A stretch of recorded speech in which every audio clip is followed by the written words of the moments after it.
जबकि उस UGC guideline में ऐसा कुछ भी नहीं। मैं अधिवक्ता भी हूँ, पढ़ा लिखा आदमी हूँ, लोकसभा में प्रतिनिधि हूँ। मैंने वो कहा है कि दिखाइए कहाँ इसमें भेदभाव है। काल्पनिक रूप से दिमाग में बात सोच के कल हमारे बच्चों मुकदमा हो सकता है या उनका कैरियर खराब हो सकता है।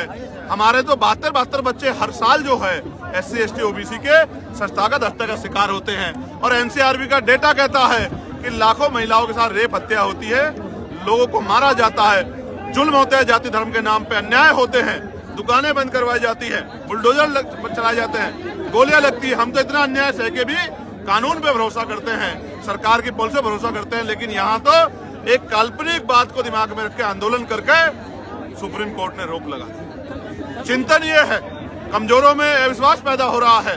सरकार ने लगता है खेल किया है, इसलिए सरकार की परीक्षा है। और हम लोग 11 तारीख को आंदोलन कर रहे हैं जंतर मंतर पे इसी बात के साथ कि हम यूजीसी को वापस जो है लागू करा के रहेंगे। SC ST OBC के बच्चों को मरने नहीं देंगे, संस्थागत हत्या नहीं होने देंगे, अपने अधिकारी कर्मचारी का भेदभाव नहीं होने देंगे। और जो बाकी जो है सेक्टर, उन सब में भी यूजीसी की गाइडलाइन लागू हो, वो भी इसकी परिधि में आए, चाहे वो IIT हो, IIM हो, चाहे वो एम्स हो, चाहे मेडिकल सेक्टर हो, चाहे कृषि के जो विश्वविद्यालय, उन सब जगह भी ये गाइडलाइन ला रही हो। क्योंकि इस देश में जाति सच है और जाति के आधार पर भेदभाव हो रहा है। ये मुजफ्फरनगर से 3 मंडलों के कार्यक्रम शुरू हुए थे। मुजफ्फरनगर के बाद आगरा में हुआ, आज यहाँ है, फिर 8 तारीख को संत कबीर नगर में है, फिर जौनपुर में है। ये कार्यक्रम लगातार चलते रहेंगे। आजाद समाज पार्टी 2027 के लिए कमर कस चुकी है। कमजोर वर्गों में भाईचारा किस तरह बने, कमजोर वर्गों के लोगों को एकजुट कैसे किया जाए, उनकी संख्या के आधार पर उनके अधिकार उनको कैसे मिले।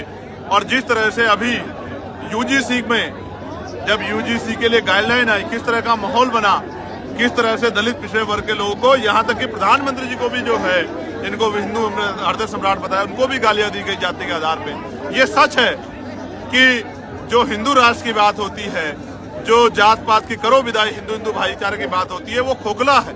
उसके पीछे जाति सच है। जब किसी भी जाति के अधिकारों पर अतिक्रमण होगा तो वो हिंदू की परिधि से बाहर निकल के अपने अधिकारों के लिए लड़ेगी, जैसे भी स्वर्ण जाति के लोग लड़े। और जबकि उस यूजीसी गाइडलाइन में ऐसा कुछ भी नहीं। मैं अधिवक्ता भी हूँ, पढ़ा लिखा आदमी हूँ, लोकसभा में प्रतिनिधि हूँ। मैंने वो कहा है कि दिखाइए कहाँ इसमें भेदभाव है।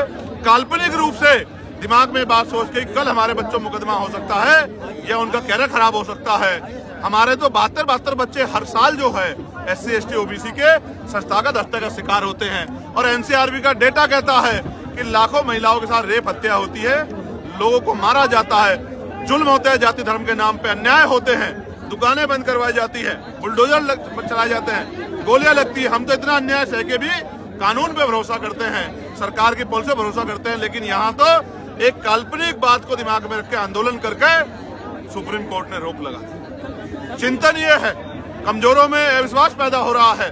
सरकार ने लगता है खेल किया है, इसलिए सरकार की परीक्षा है। और हम लोग 11 तारीख को आंदोलन कर रहे हैं जंतर मंतर पे इसी बात के साथ कि हम यूजीसी को वापस जो है लागू करा के रहेंगे। SC ST OBC के बच्चों को मरने नहीं देंगे, संस्थागत हत्या नहीं होने देंगे, अपने अधिकारी कर्मचारी का भेदभाव नहीं होने देंगे। और जो बाकी जो है सेक्टर, उन सब में भी यूजीसी की गाइडलाइन लागू हो, वो भी इसकी परिधि में आए, चाहे वो IIT हो, IIM हो, चाहे वो एम्स हो, चाहे मेडिकल सेक्टर हो, चाहे कृषि के जो विश्वविद्यालय, उन सब जगह भी ये गाइडलाइन ला रही हो। क्योंकि इस देश में जाति सच है और जाति के आधार पर भेदभाव हो रहा है। खत्म हो गया, उनका काम खत्म हो गया। का चुनाव का एमआईएम के साथ मिलकर लड़ेंगे क्या यूपी में? नहीं, आजाद समाज पार्टी जन सैलाब को आप देख रहे हो, ये जन सैलाब इस बात की गवाही दे रहा है कि आजाद समाज पार्टी के लोगों ने कमर कसी हुई है। हमने 2024 में 2 ही सीटों पे चुनाव लड़ा था बंधु। एक हम लोग लड़े नरगिना, जो जीत गए 1,51,000 से। दूसरे लड़े थे हम लोग डुमरियागंज, जहां हम लोग तीसरे नंबर पर रहे। अभी तो आप 2027 में और तीसरे पंचायत चुनाव में आजाद समाज पार्टी का प्रयास तो देखो, आपको एहसास होगा। क्योंकि मीडिया के लोग बड़ी बड़ी पार्टियों को संख्या के आधार पर काउंट करते हैं। आजाद समाज पार्टी को पहले भी आप काउंट नहीं करते थे, आज भी आप काउंट ना करो। लेकिन जनता बोल रही है कि आजाद समाज पार्टी बड़ी ताकत उत्तर प्रदेश में बनने जा रही है। इसी के डर से पंचायत चुनाव पीछे हटे लग रहे हैं। भैया, ऐसा अखिलेश यादव पे आपकी कभी कभी बात चलती थी कि गठबंधन होगा, लेकिन आज उनके यहाँ से सांसद हमारे कार्यक्रम पे बात करो ना, कहाँ को आप SIR में। आज के लिए मैं आपको बहुत इंपॉर्टेंट खबर बताता हूँ। मेरी लोकसभा क्षेत्र नगीना के हमारे कार्यकर्ता बड़े सतर्क है। वहाँ एक सुरक्षित विधानसभा पड़ती है नेटोर से लगभग 30,000 आपत्तियों के फार्म चुपचाप रात को तहसीलदार के दफ्तर में आए। जब तहसीलदार साहब से पूछा गया तो उन्होंने कहा कि कल रात तक जब मैं ऑफिस बंद कर गया तब तक तो नहीं थे, तो फिर कहां से आ गए?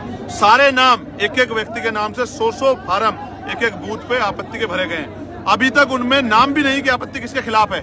ऐसा लगता है कि आपत्तियां बाद में जाति धर्म को देखकर भरी जाएंगी। और एक एक आदमी 100 फार्म, जिसको बुलाया गया जिसका नंबर लिखा हुआ था उसने कहा कि मैंने तो कोई फार्म ही नहीं भरा, ये तो मेरे सिग्नेचर नकली है। मैंने डीएम से बात की, मैंने एसडीएम से बात की कि भाई ये अन्याय हम लोग नहीं सहेंगे। ये वोट का अधिकार बाबा साहब अम्बेडकर ने अपने 4 बच्चों को कुर्बानी दिलाया है। अगर ये एसआईआर है, एसआईआर के नाम पे आप 30,000 वोट काटना चाहते हो कि 5 विधानसभा में लगभग 1.5 लाख जितने से हम जीते हैं, तो इस अन्याय को हम लोग अस्वीकार करते हैं। मैं अभी लेटर लिखूंगा, मैं सुबह उसको लिख के आया था, अब मैं उसको मेल करूंगा इलेक्शन कमिश्नर को और उनसे मांग करूंगा कि जो आपत्ति आ रही है उनको सार्वजनिक किया जाए। और जब तक आपत्ति पे जो है उसकी पुष्टि ना हो जाए, किसी भी एक भी वोट को काटा ना जाए, ये वोट बाबा साहब के 4 बच्चों कुर्बानी मिले, हम इसको जाने देंगे। मैं आपको जान के अचरज होगा, कभी ऐसा नहीं होता कि सप्ताह भर पहले, 6 दिन पहले, 5 दिन पहले सभा स्थल बदल दिया जाए। ये पूरा प्रयास ले किया जाता कि आजाद समाज पार्टी की जो संख्या बल इकट्ठा हो रहा है वो कम हो जाए, लेकिन ये नहीं जानते कि बाबा साहब अम्बेडकर, फूले, साहू, पेरियार और तमाम बहुजन महापुरुषों को मानने वाला कमजोर समाज जब जब अंगड़ाई लेता है तो बड़े बड़ों की कुर्सियां हिला देता है। इसने अंगड़ाई ले ली है। आप मैदान 13 किलोमीटर दूर कर दो या 30 किलोमीटर या 1300 किलोमीटर दूर, ये वहीं पहुंच जाएगा जहां जाके इसको अपनी शक्ति दिखानी है। और नौजवानों का जो सैलाब है, आप जानते हो ना कि जब 2014 में बीजेपी कब आई, कैसे आई कि नौजवान खड़ा हो गया था। आज नौजवान आजाद समाज पार्टी के लिए खड़ा है। ये नौजवान आज घर जब निकलेगा, गली बस्तियों में जाएगा, घर घर जाके हमारी पॉलिसी को बताएगा, हमारे पार्टी के संघर्ष को बताएगा, महापुरुषों संघर्ष को बताएगा, तो ये इनकलाब पैदा करेगा और आजाद समाज पार्टी के प्रति जन समर्थन पैदा करेगा, जो वोट के रूप में शक्ति देगा। जिस तरह से देखो, मैं महिलाओं के खिलाफ नहीं हूँ, मेरी बात को सुनो, मैं महिलाओं के खिलाफ नहीं हूँ, मैं पैसा देने के खिलाफ नहीं हूँ, महिला सशक्तिकरण के खिलाफ नहीं हूँ, लेकिन चुनाव से पहले 10,000 रुपए, 4,000 रुपए, 6,000 रुपए देकर जो वोट खरीदी जा रही है, ये लोकतंत्र की हत्या है। मैं एसआईआर में भी इसलिए खिलाफ था और मैं इन पॉलिसियों के खिलाफ हूं। मैं कह रहा हूं सरकार 5 साल पॉलिसी बना के 1000 क्या लाख रुपए गरीबों को, महिलाओं को, किसानों को, मजदूरों को दे, हम लोग उनका समर्थन करेंगे। लेकिन चुनाव के समय 2-3 महीने पहले देकर और इलेक्शन कमिश्नर की आंखों के सामने किस तरह वोट की लूट की जा रही है, ये किसी से छिपावा नहीं है। मैं स्पष्ट करना चाहता हूँ, ये वोट की चोरी बर्दाश्त नहीं की जाएगी। महंगाई में सोने और चांदी के दाम लगातार घट बढ़ रहे हैं। ये पूंजीपतियों का और सरकार का नेक्सस है, इस वजह से बढ़ रहे हैं और इसी वजह से धड़ाम से गिर भी गए और 8 लाख करोड़ रुपया जो है डूब गया शेयर मार्केट में। जिस तरीके से कन्नौज में समाजवादी पार्टी का गढ़ रहा, फिर भाजपा ने यहाँ पर कब्जा किया, अब समाजवादी पार्टी का फिर कब्जा है, अखिलेश यादव सांसद है, आपकी पार्टी क्या इस भीड़ को वोट पे संपर्क कर पाएगी? मैंने कहा ना, चुनाव इसका उदाहरण होंगे। आप ही का कैमरा होगा, आप ही का मुंह होगा, आप ही का माइक होगा।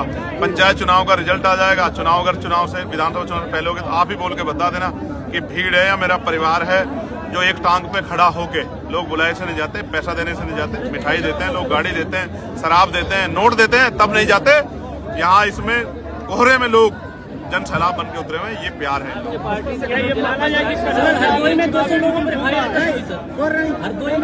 हरदोई के योद्धा डरने वाले नहीं है, झूठी एफआईआर से हम लोग नहीं डरते। मैंने अधिकार से बात की है, इस अन्याय को हम लोग नहीं सहेंगे। अधिकारियों ने विश्वास दिलाया कि ये दबाव में जो कार्रवाई होगी तो हम लोग उसको वापस देंगे। यूजीसी के समर्थन वाले जो कर रहे हैं आंदोलन, उन पर डंडे लाठी डंडे बरसाए जा रहे हैं। देखो, सरकार उनकी है जो यूजीसी को रोकने के लिए आंदोलन कर रहे हैं, गाइडलाइन को, और जो यूजीसी के समर्थन में कर रहे हैं उन पर डंडे बज रहे हैं। उनकी दुकानें बंद करवाई जाए, जैसे शिवपुरी में, मध्य प्रदेश शिवपुरी में कुशवा समाज के लोग क्या, ये गलत है, ये लोकतंत्र की हत्या है, ऐसा नहीं होना चाहिए। सरकार जानबूझ के कर रही है। पूरा आंदोलन सरकार ने कराया क्योंकि सरकार ने सुप्रीम कोर्ट के आधार पर आदेश पे गाइडलाइन बनाई थी, अपने मन से नहीं बनाई थी। उनकी वजह से हमारे बच्चे मरे, दलित पिछड़े वर्ग के, उनको कोई फर्क नहीं पड़ता। और आंदोलन बिल्कुल मंडल जैसा था, जैसे ही पिछड़े वर्ग के लोगों को अधिकार मिलने के बाद उनके सशक्तिकरण की, उनके संरक्षण की, तभी कमंडल जो है अपना रूप दिखा देता है। ये किसी छिपाव नहीं। मैं पिछड़े वर्ग के भाइयों कहना चाहता हूँ, वो आजाद समाज पार्टी के साथ खड़े हो जाएं, इस अन्याय को हम लोग जड़ से खत्म करें। बसपा से गठबंधन होगा सर आने वाले भैया?